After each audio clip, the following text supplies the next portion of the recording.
for tuning in to the virtual candidate debates hosted by Teaching for the Culture. My name is Bianca Goolsby, and I'm so excited to be with you this evening.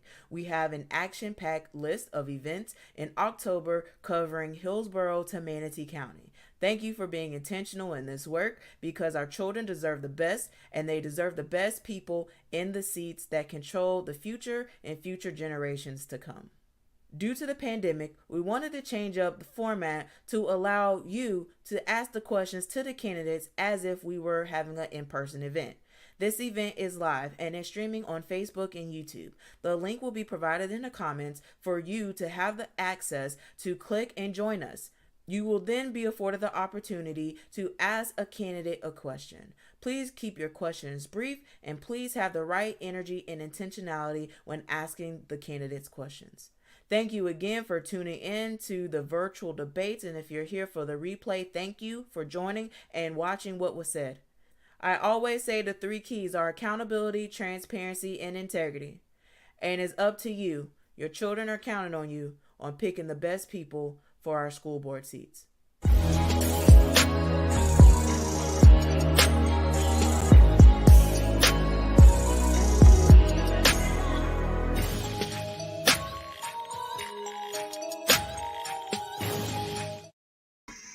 Hello and welcome to Teaching for the Culture. Welcome to the virtual forum, and I'm so excited that you are here. It's important that you, the audience, is here. I did post the link in the chat for you to get queued up. You can use your smartphone, any device, to just click on the link, and we're going to have this platform. The only candidate that decided to participate was Nadia Combs, and she is running for District 1. And it's very important that, we just set the stage here. Steve Kona was invited to the event. Unfortunately, he decided to decline just moments after. It was actually Mitch Thrower, also minutes after, that decided to not participate in today's forums. So anyway, I just want to say hello, Nadia. Thank you for being here. And I just want to give you a moment to do a brief introduction. And for those of you that are getting queued up, please make sure you click the link and I will definitely have you in here to answer live questions with our candidate that showed up, Nadia. How are you doing today? Great. How are you doing, Bianca? And thank you so much for having me. And thank you for Teaching for the Culture for having me again. I feel like it's been full circle. My first forum a while ago was with you, was actually my first Zoom. And, here I am, a few months later and working really hard to make sure that we reach our students and make a difference. Go ahead. I'm sorry. No, go ahead. I'm excited to have you, and thank you again for showing up. You were phenomenal at the Tiger Bay Forum, so just thank you. And I told the candidates, this is just a relaxing conversation. We're talking about children and education. This was nothing formal, but it was an opportunity for the community to come on board and ask questions. So we do have someone that is on the broadcast that would like to ask you a question. So I want to go ahead and add Mo to the screen.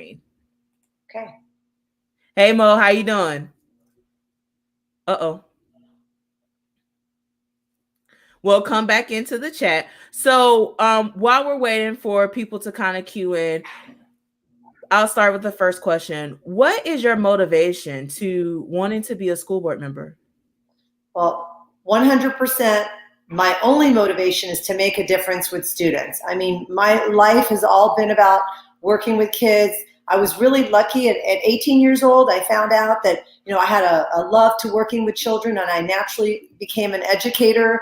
I ended up getting my undergrad and my master's degree in educational leadership. So my entire life has been working with students, either in the classroom or outside the classroom, and just trying to make sure that children have the best chances and the best opportunities for the future. And I really started watching during the beginning of COVID. I started watching school board meetings. I started seeing what was happening in our public schools. And I felt like that I had to come out and make a difference and make sure I represented educators and parents and people in the community. And we made sure that we made sure that our public schools are the best schools possible.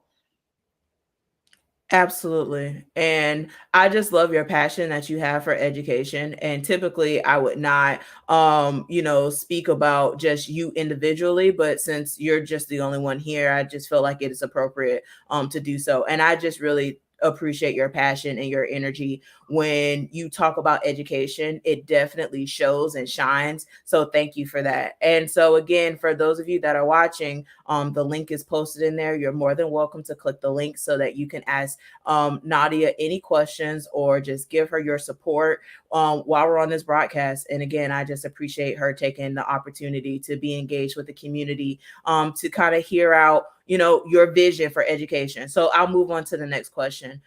What Okay, are you most excited? I want to say one thing. I really Yeah, wish Kona had attended because I think it's really important for the voters to hear both sides. I feel like your program is always impartial, and you're the kind of person who's going to call out anybody for whatever they say or do, and I appreciate that, and I think it's all about transparency, and I'm really disappointed that he's not here today because I think that the voters need to know what's going on. Someone asked me the other day, do I want to run now because things seem worse than ever? And I said, actually, I'm running even harder now towards the school board because I feel like now more than ever, we need somebody who has that education and that business background to make sure that this transparency and we make sure that the superintendent is making the best decisions for our schools. absolutely. And I share your same thoughts. I am disappointed as well, just because, Teaching for the Culture has always just been a home to talk about school board stuff. And yeah, so I don't want to beat the dead horse on that, but I do share your feelings. So, what are you most excited about if elected on November 3rd? Gosh, I'm most excited about just going in there and really working with students. I have some concerns about the changes of curriculum and instruction, so I think that's really important. I'm also very concerned about the achievement gaps that are occurring with kids with so many different choices with e-learning and brick and mortar and the quarantine and all those challenges. So I'm most excited about going in there and starting to make a difference right from the beginning. I've talked to people on the board who've told me that I really can make a difference, and that's really what I'm there to do, is make a positive impact on our students. Yeah, absolutely. And so my next question is, with the pandemic and how it's really exposed a lot of the inequities that we're facing in this world, what are some of the initiatives that you think that you would start if you become elected? Well, I think first and foremost, we need to stop testing students so much. It really bothered me that after students were out for 6 months, that we're testing now more than ever. We've actually increased our testing in Hillsborough County instead of decreasing. We're adding Achievement 3000 testing. And I think it's really hard for a child who's been out of school for 6 months and then they go and they take a test and we let them know that they need intervention. I think who you think you are is who you become. So for me, I'm most excited about going in and really looking at different ways of achieving and helping students, maybe looking at, the way we're going to put students in groups, the way we're going to loop students, the way we're going to start really focusing more on the phonics and the reading and bringing that love of learning back to school. I think that's very important. I think we've really moved away from that. We're really just constantly teaching to the test, and we need to go back to those fundamental skills. In the next couple of years, we're going to have new standards. Let Hillsborough County be at the forefront of that. Instead of being behind and preparing for a test that has no meaning in the next year or two, let's go ahead and be at the forefront with the new standards. So that's what I'm most excited about, bringing my knowledge of curriculum and instruction and bringing my passion for teachers and education and bringing that to the board. That's what I'm most excited about. And that's going to make sure that we take care of those achievement gaps. We need to make sure that we improve the morale of our teachers and that we bring the best teachers into those Title I schools, into those areas. Bianca, this was, about 20 years ago, when I taught, I was at Franklin Middle School when it was not an all-boys school, and I taught a dropout prevention program there where I had 20 students and another teacher had 20 students, and we made such an impact on those kids. I still see them on Facebook, and honestly, all of them have done very well in their lives. So we really need to bring back those programs, bring that community in. I know we talk about a variety of curriculum, but we also need to bring mentors in, bring business people back into our schools, and get kids excited about the future. Not just college, but I've been out to a lot of the unions and seeing different apprenticeship programs, bringing that up to students at a very young age. I think it's really important to start early at the VPK and make sure we're preparing students for life. I think it's very important. You have to look at the whole child. Amen. Amen. I like that. So you were talking about in your answer about, making sure that we bring the love of reading. And I'm glad that you touched on that. And so the district has a habit of purchasing programs to where we're basically forcing our children to sit on the computer for large amounts of time to take these assessments that are on the computer. And what is your opinion and viewpoint about these programs that we're using? Well, that's probably one of my biggest platforms. I am very frustrated with that. I think if you ask any teacher, a computer program cannot do what a teacher does. I mean, so we really need to make sure kids answering short, reading a little passage and then answering a question and then going home and being expected to do more of that is not going to resonate with children. Who knows if they'll even do well for the test. If you look at schools that have done very well, you will see that they're not teaching to the test. What they're doing is they're doing battle books, they're introducing literacy, they're doing different novels, they're getting kids excited, they're doing thematic units, they're transforming their rooms, but instead of moving towards that, we're moving towards the opposite. We're moving towards more online testing, spending more on that when there's so many free programs available. And on top of that, we're moving more towards scripted teaching. I mean, why are teachers going to college, getting master's degree, becoming reading teachers, and then turning around and having to do a script? And what happens is if that child or that classroom doesn't understand that concept, then you just have to move on. Or like during the debate the other day, it's a great teaching moment. Bianca, just 2 days ago, I was putting a sign up on Dale Mabry, and a girl came up to me and said, "Oh my gosh, you were my teacher at Sly Middle School." She said, "I remember you during the election. That was such a huge time, counting the ballots." Those are the things kids remember. And if we're doing a script and we can't and stop and teach for the moment, then we're going to lose our kids, because we can never compete against roadblocks. We can never compete against that. Instead, we need to enrich our classrooms and engage our students. Amen. Amen. And I just love that you have all of, your students that are coming to help you. I did not tell you this, but since we're here, there was actually one of your former students that I was actually hanging out with, and your name came up, and she was so excited because of you and your teaching, and she was inspired by you. And, she was like, you were a really down to earth teacher.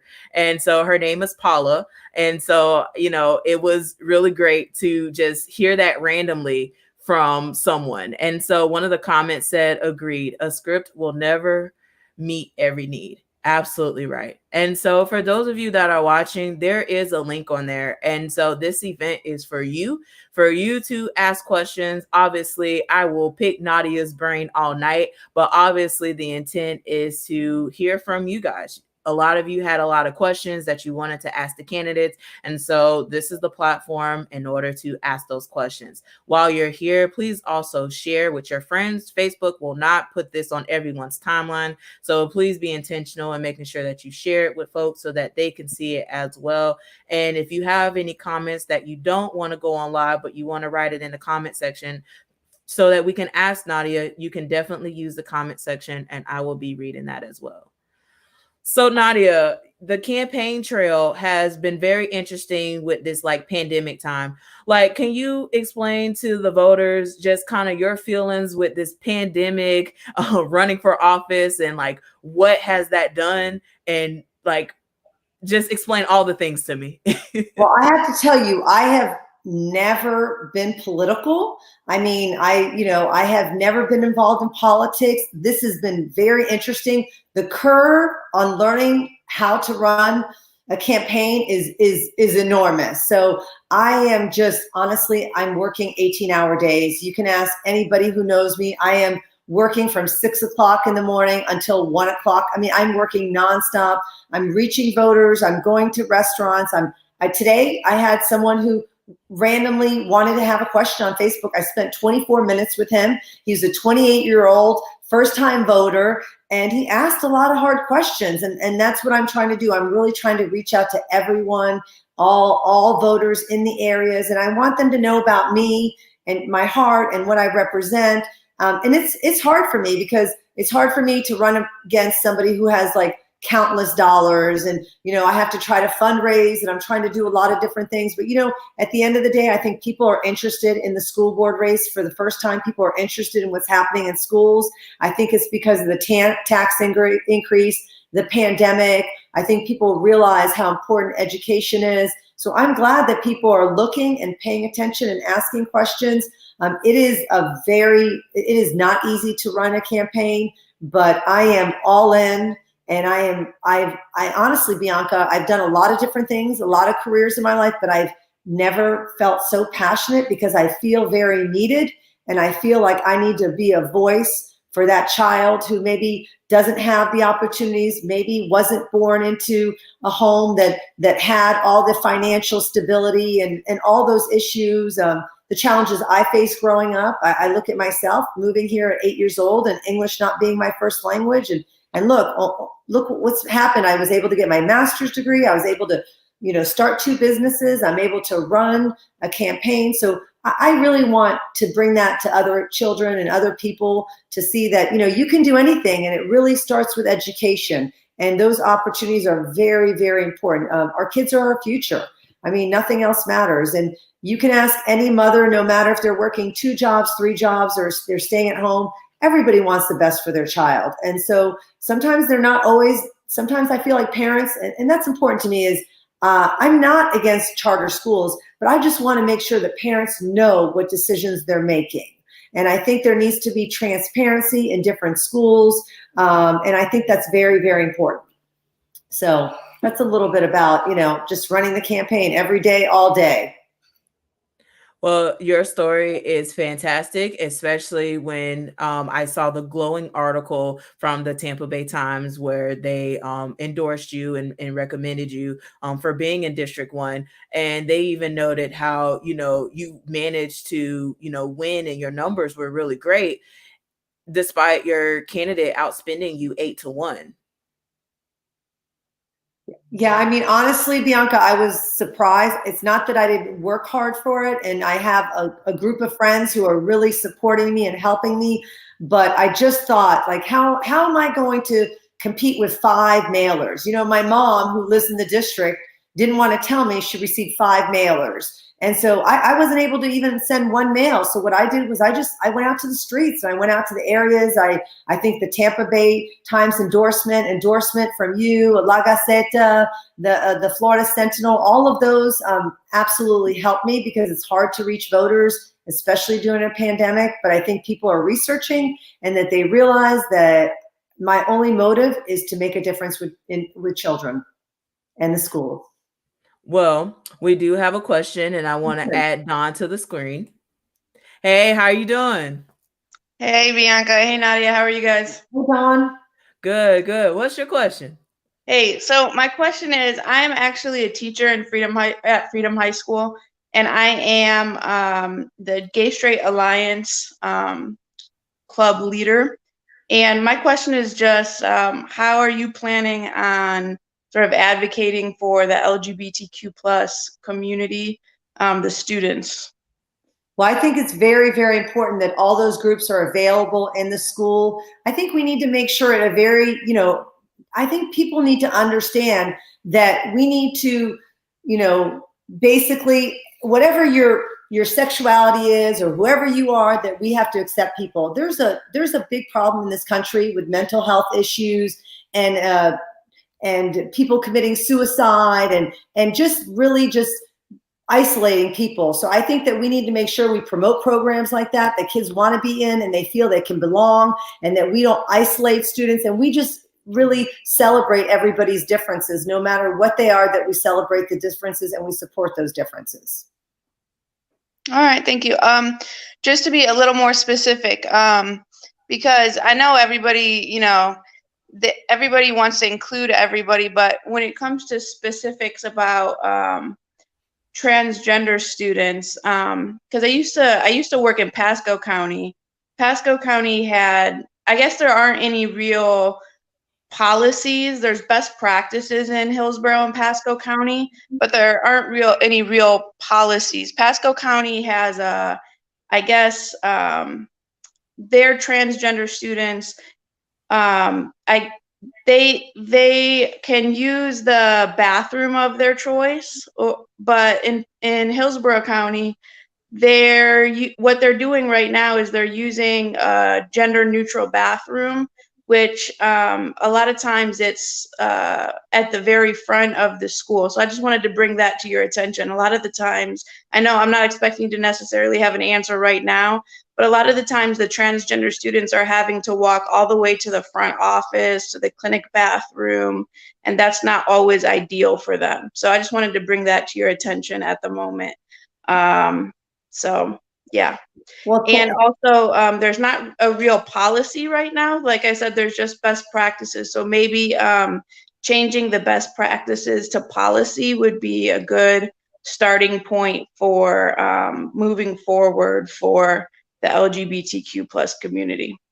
Great. And please send me your email, Dawn, and you can send me an email, Nadia@votenadiacombs.com. And when I become a school board member, that's what I'm interested, reaching out to teachers and reaching out to students and making sure that, that we have that conversation. I help, enforce those policies. And I know there's an amazing student at your school, Alexander Rivera, who is have you heard of him? He interviews school board members all the time. He's a 9th grader at Freedom, but he's amazing. He's like up and coming journalist. Because he constantly, he texts me and emails me all the time. So I'm really in touch with everyone, parents, students, and teachers. So thank you so much.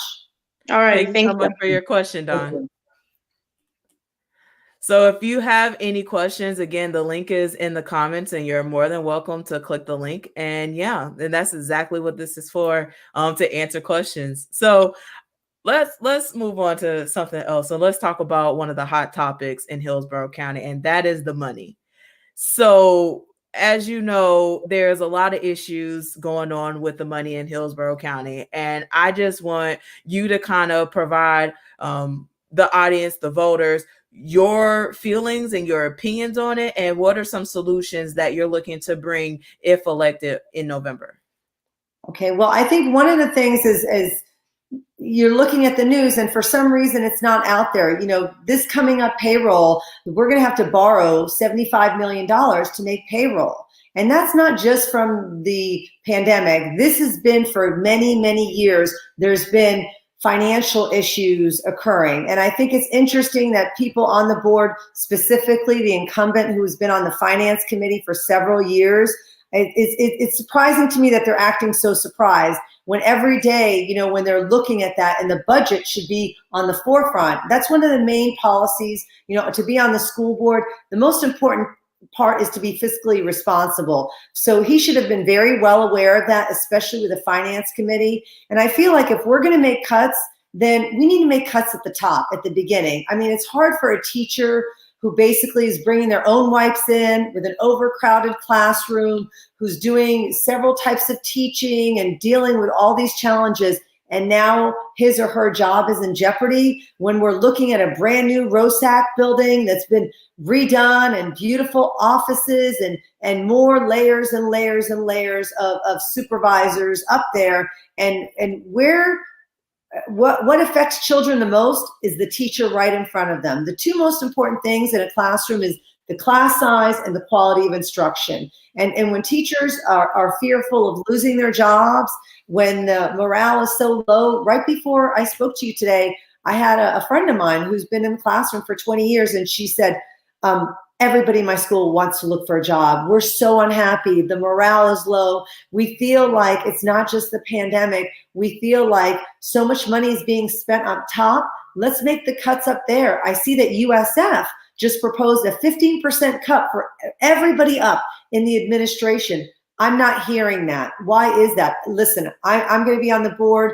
I'm going to probably take a 70% pay cut, but I'm willing to take 15% more for our children. So I'm more than happy to do that. I think we need to look at the top, and people need to start making cuts there. And then if we do have to make movements or shift people, then we're going to have to do that. But let's first cut at the top. Stop paying money for these online programs. If we have so many people up there, why do we need all these extra people coming in training, right? We keep spending money on having, different programs and different companies coming in and training our teachers. Why is that not happening from the district? We have hundreds of people there. They need to be the ones who are in the classrooms and working the classrooms. If we're going to cut reading coaches, let's get those reading people in the district into those schools. So I think ROSAC should be empty and everybody should be out in the schools. And then let's talk about cuts. Amen. And we got someone else with a question. Let's add them onto the screen. Hey, how are you? Hey, I'm not sure if you guys can hear me. Can you hear me? Yes, we can. What's your question? Hey, I'm sorry. Excuse me. I actually don't have a question. However, I am a former student of Ms. Nadia Combs. And, speaking from experience, she is by far the best candidate for this position. Her passion has always been children and education, and speaking personally, again, everything I had to learn in American history and geography, it has been due to Miss Combs, which has taken me, way far. Not only that, she's awesome. She's absolutely amazing, and she definitely cares about the children.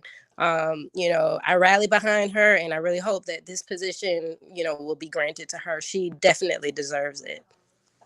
Well, that is amazing. You're going to make me cry. I will say, Bianca, one of the most amazing things about running is like hearing from former students. That's just, it just makes you feel like your life has meaning, right? At the end of the day, you want to make a difference. And hearing that from her just makes me feel like, wow, I have the best job. And I think teachers need to know that no matter what, we're the ones who influence and change people. And I remember, I hear her voice, Monet Robinson, I'm pretty sure her last name is. Yes, that's me. See, your voice doesn't change. And when I see students, sometimes they may take me a moment to remember their names, but I remember the type of student they were. If they were quiet, if they were fun, or if they were loud. But I just think that teaching is the most important profession. And thank you so much, Monet. And I really appreciate you coming on here and just telling the voters to vote for me. That is really, really kind of you. Absolutely. I mean it from the bottom of my heart. Through this whole campaigning thing that you have gone on, I've connected with a lot of prior students that you had at Slide Middle School, and everybody is just rooting for you. So, we really hope that you are granted this seat, and with the school board. You definitely deserve it. Well, Monet, I'm going to put you in charge for a reunion celebration. When I get on the board, I want to do a Sly Middle School reunion campaign celebration and see all of you guys. Absolutely. I'm here for it. Good luck. Thank you so much. Thank you, Monet. Wow. That's exactly why Teaching for the Culture is here. If I could just sit in this moment and just say that giving students a voice is what our whole mission is. It's our whole way of life.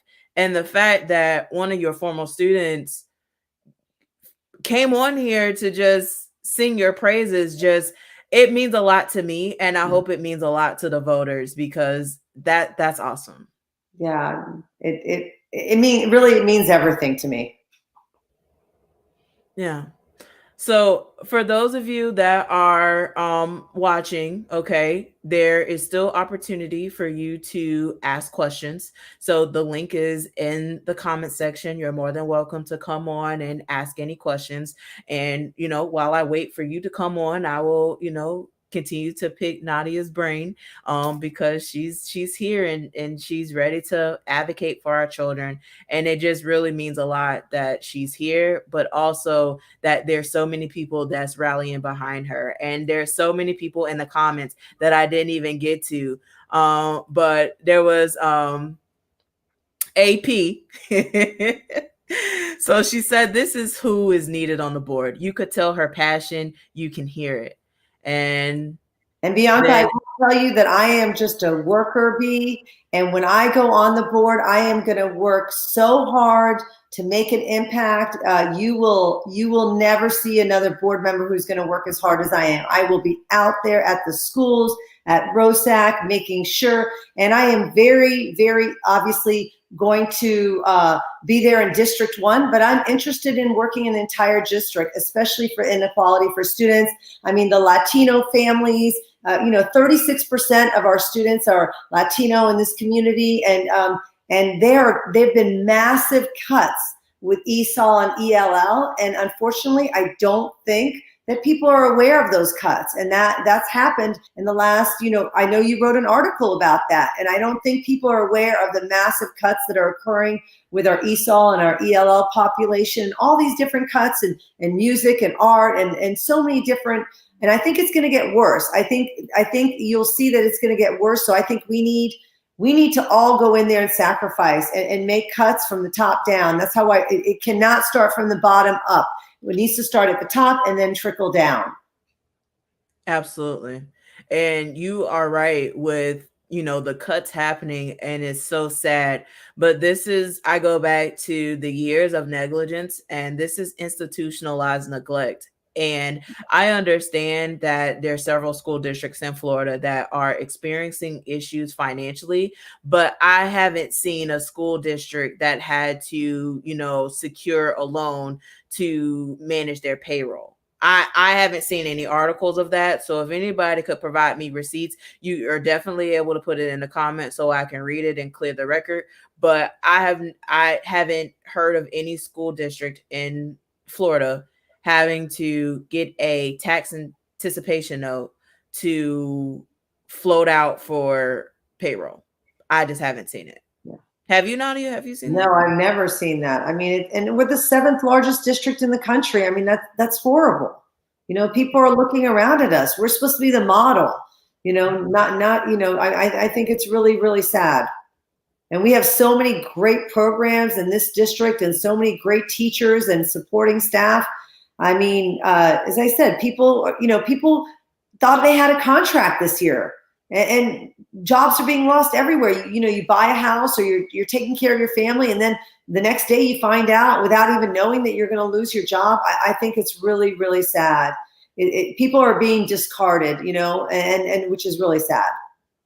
Yeah, you're right. And I just continue to think about the children, especially in our Title I schools, where they are the most vulnerable population. And we barely received the resources that we needed prior to COVID. And so now we have COVID, and we're now experiencing all these deficits, and the spotlight is really, really here. I want to shift our conversation to our support staff, because typically in these type of conversations, they are often neglected. And I wanted to know, especially for our bus drivers, our custodial staff, our secretaries, and the people that work on the front lines every day, what are some of the initiatives that you have for these employees that are literally working on the front lines every day, but do not receive the compensation and the credit that they deserve? Well, absolutely. And Bianca, I think about the incumbent and how he wanted to fire all the custodians 2 years ago. Can you imagine what we'd be experiencing now without our custodians? I mean, how would we hire private custodians to come to our school? So I think it's really important that we have to look at the rate of pay. I mean, they're getting paid such little money, and we're looking at just like the raises that came from Tallahassee. They came for new teachers. What about our supporting staff? What about our bus drivers, our secretaries? And I always say that, as a teacher, when I walked into the school, the two most important people in the school are really the front secretary, because that's the first impression you get at the school, and that drives everything. And second, the custodians. It's really important. Schools being safe, being clean, like everybody is important, but people, the people who make the least are the people who support you the most. All the ELL learners. I remember one of my biggest support at Davidson Middle School was a teacher, Sarah Fuentes, and she's reached out to me, and I can't imagine having run that ESOL program without her. I had 30 English speakers. I did not speak Spanish very well, and she really supported me. So I think it's very important that we look at their wage that they're making, and that we look at how much they're making. And in addition to that, we need to support them by verbally and making sure that they feel safe. I know that I had a bus driver say to me, how come we can't have a small shield? We're on the bus dealing with so many people. Why weren't they protected during COVID? So I think it's a lot of simple things that people who go into education are not necessarily financially motivated. They want to make a difference. So we need to make sure that we appreciate them. We show them we appreciate them. We tell them we appreciate them, and we fight for them to increase their salaries, because they are making such little money. And Florida is not a cheap place to live. I think years ago people thought, oh, Florida's a cheap place to live. Well, not at all. That's not happening anymore. And so we need to increase their wages, and we really need to think about our supporting staff, because without them, we can't run a school. You're right. You're right. And right now, we need more support staff more than ever, especially to help with our schools. And unfortunately, with cuts in our numbers and people taking a leave of absence and really in fear for their safety, which I totally understand, we are definitely in a pandemic. But, I want to say one other thing. I think we are also forgetting everything the principals and assistant principals that are doing. I can't imagine being an assistant principal of curriculum right now, or a guidance counselor, changing these schedules every day, people from e-learning to on-site, then quarantine. I mean, those counselors and those APCs, they were at school until those weekends. They worked countless hours, and they were working countless hours, for free, really for free. They are doing so much to support that. And I think we're not hearing the appreciation of the school in its entirety and what they're doing for us. I think that's really important. Yeah, you nailed it. You did. And we definitely need to touch on that, because the administrators that I've talked to in the district, one, a lot of them are fearful of their job because of what's happening, but two, they are stressed. Yes. And I can completely understand. So just for the educators that are watching, that are intentional with education, I just want to just take this moment to just say thank you. Yes. All right. So next question. Oh, wait, we got a comment. So comment from Representative elect Michelle Rayner. She said, thank you, Nadia, for your willingness to show up. It speaks to the type of school board member you will be. Oh, well, thank you so much, Michelle. I look forward to meeting with you after this whole pandemic. I can't wait to meet everybody in person, but thank you so much. Yeah. And so for those of you that are tuned in or just hopped on, there is a link that is posted in the comments for you to make sure that your voice is heard. If you have any questions for Nadia, for the next 20 minutes or so that we're still here, I'll be, picking Nadia's brain and just having a casual conversation. I did reach out to Nadia and tell her that this is just a very casual setting. This is just for the voters. So this is just another opportunity right before November 3rd to kind of hear the heart from the candidates. So Nadia, back to you. So, with this, back to the budget situation, and we were talking about cuts, and we were talking about, the things that are just going wrong. What are some of the things that you feel that the district is doing right about? And what are some of the things that we can improve or increase on? Because the district is doing some things that are right. It's not always bad. So what are some of the highlights you want to highlight of Hillsborough County? Well, I think Hillsborough County has the most amazing and best programs out there. I mean, we have amazing magnet programs. We have amazing, IB programs. We have wonderful fine arts programs, tech programs. I think we have so many different choices. I think you're looking, I want to move more technical and vocational programs. I want to increase that, but we're doing that. I think that the district, what we're doing right is the people. The people in the district are amazing. And I really want to go in. I want Addison Davis to know that I'm going in to work with him. I absolutely want to go in. I don't care who on the board has endorsed who. I am there to work with everybody. I am there to get the work done.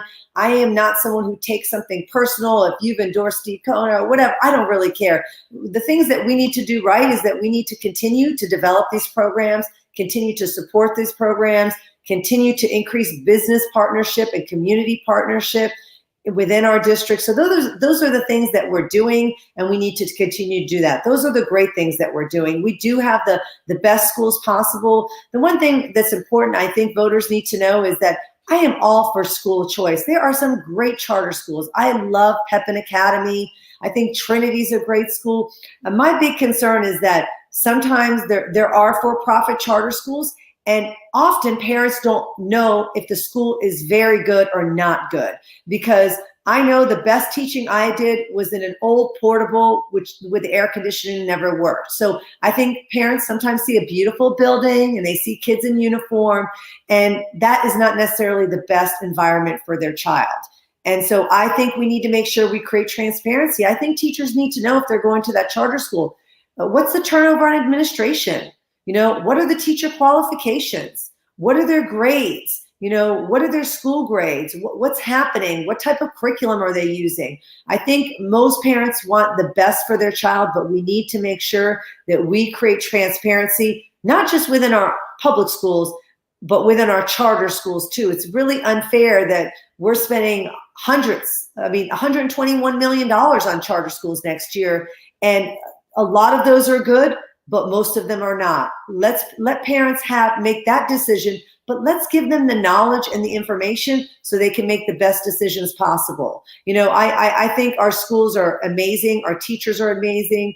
The supervisor that I worked with for many years in ROSAC, she's amazing. And for the last 10 years, she's brought me in to volunteer for the World of Wisdom and for the History Fair. Those are great programs that we're doing. And so I think we need to focus on all the great things we're doing and just make sure that when we make those cuts, we really think about those cuts, and that our teachers, our community, our students know that we're doing the best that we can. We can't have people who are on an hourglass in a tower looking down. We need to get everybody out in ROSAC and bring them out to those schools. Because if we're going to cut these reading resource teachers and we're going to cut all kinds of other people, let's get those people into the classroom. That's right. That's right. So another question that I have for you, and it's more about, your aspirations. Like, do you have any other political aspirations besides being a school board member? I want you to record this. No way. Absolutely not. I am not interested in politics. The reason that I really wanted to run, because this is a nonpartisan race, but more importantly, it's because it's about kids. I don't care about I will never, and I will say never, you can quote me, I'm not interested in politics. My undergrad was in social science education. My master's degree is in educational leadership. My life is about working with kids. I just feel like I can make an impact in our public schools. I was offered a great job to being a principal in a great private school. That's not where my heart is. My heart is in the public school system. So I am willing to make less money and even my business. I have put my business on hold because my focus has been on this campaign. My business is still running, but I'm barely taking any new students because that's all I care about. I have this burning desire and this motivation to help children. And I really feel like on the school board I can. I really feel that I can make an impact by looking at curriculum, by looking at instruction, by looking at the budget, by coming up of innovative ideas. Bianca, at my center, I see private, public, and charter school students every day. At the center, I've had 100% of students who apply to be able to be accepted to Berkeley. I know curriculum. I know kids. So I want to bring that knowledge, my experience, my love of kids to be on the school board. It is not fun to run a campaign. I never understand when people come to me and say, I've had people who wanted to donate a lot of money to my campaign, and I say, no, I'm not interested, because I am going in, and if I lose this campaign, it's because I didn't reach enough voters. But I am going to go in uncompromised. I am not going in with any other group, any special interest group. My interest is making a difference in our students' lives. So absolutely not. No political aspirations. I just have the aspirations to be on the school board and making a difference on the school board. And I know going in there, I want anybody who's on the school board to know that I am in there to work with them. I'm in there to make a difference, because working together is the only way we can make a change. Amen. The reason why I asked you that question is because, number one, I felt that this was a safe space in order to ask you that question. But two, there has been narratives and patterns in our society where people have really neglected school board races. They haven't been intentional with who was running for school board, and traditionally it's been to the highest bidder. How much money you have usually garners you the seat. And so your race has just been really inspiring to me personally, just because you have literally been working on the ground. Your opponent has been outspending you 8-1, and you still shine. You're still out here making sure that people understand your vision, your passion, your love for the kids. And so for the next few minutes, if there's no one else that wants to come on and ask any questions, I just want to open the platform to you so that you can share your heart to the voters out there that will either watch the replay, or is watching this live, so that they can hear from you until November 3rd. Well, I want to say that I think anybody watching this, or anybody in their life, can think of a teacher and what an impact they made. I mean, there's no question to me. There was a couple teachers in my life that made the biggest impact. And so I want to say, at the end of the day, it's about making a difference in children's lives. We're Americans. This country, we're supposed to have so many opportunities. And the way we're going to have those opportunities is through education. That is the only way to break the cycle of poverty, is really through education and teaching our children and working with our children. I look at myself as thinking of the opportunities that I've had coming here, and it's really through public school education that I had those opportunities. And I think that we need to make sure that we put people on the school board who are there to make a difference with students. I do believe that we need a variety of people on the board, but we need people who are not going to use this as a stepping stone for politics, or who are not going to use it as a self-interest, or for development, or for contracts, or people who have other ideas of self ideas that are going to improve their life. The idea of being on the school board is to improve the lives of our students, and then also to improve the community and to improve the schools. We have to improve the morale of schools right now. There's no question about it. Someone said to me today on a West Chase neighborhood news, they said, teachers are doing everything they can and they're still positive. I'm like, that's why we're teachers. That's what we do. It doesn't matter what's handed to us. We're going to make the best of it. You give us a horrible curriculum, we're going to think outside the box. Of course we're going to do that. But do teachers really need to be doing that right now after everything we've been through with the pandemic? Instead, we need to be supporting them. We need to provide them the support.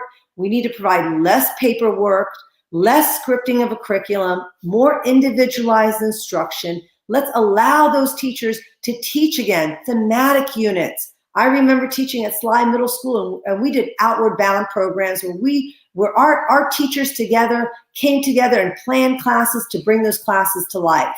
And those are the things that we did. And that's why you see people who find me, years later, because I was able to bring that class to life. I think that's changing. We're moving in the wrong direction. I feel like we're moving for public schools to fail. That is the equalizer in education, is public schools, allowing parents to have that choice. And as I said, if you want to attend a charter school, great, but let's make sure you know what type of school that is, and what type of teachers are there, what type of administration there, And the other day, Bianca, I drove by a school that I went to 2 IEP meetings there, and I knew the school was a charter school that was not effective. And I was so excited that last year was year 3. Well, I drove by last week, and guess what? New name, new management, and completely different idea. That is a loophole that parents need to know. And as I pulled over to put a sign up near that school, the parents that I saw there, I could tell they wanted the best for their children. They were parking to pick them up. I thought to myself, they have no idea. So I really think that we need to make sure our parents understand what's going on in the schools. We provide the best curriculum. This afternoon, I talked to another voter who pulled their child out and moved them to private school, although they could not afford that. Why is that? We want to make sure that parents know that our public schools are the best schools possible. And we want board members who are going to be there, who want the schools to succeed and not to fail. I am there to work with Addison Davis, but I am going to make sure that I ask those questions and make sure that we're all accountable to make sure that students succeed. So I really look forward to being on the board. I could not be working harder to reach the voters. I'll never have the type of money the incumbent does, but I have the heart and I have the drive and I have the passion, because at the end of the day, nothing is more important than a child. Amen. Well, I just want to thank you again for the opportunity that you've given Teaching for the Culture to just have this platform. One of the highlighting moments of today's episode was, a student calling in and just singing your praises. And so I just thank everyone for watching. For those that will watch the replay, thank you. And stay tuned, 7 p.m. We will be talking with Jessica Vaughn in District 3, someone that you will be potentially working with, Nadia. So I hope that you stay tuned with that as well and ask any questions, in that feed. But thank you again. It means a lot that you're here. And it just means the world that you are a fighter for our kids and you are really passionate about being on school board. So thank you everyone for tuning in to Teaching for the Culture, and thank you for participating in the virtual debate. And you guys stay safe and have a great weekend. And thank you so much, Bianca, and Teaching for the Culture.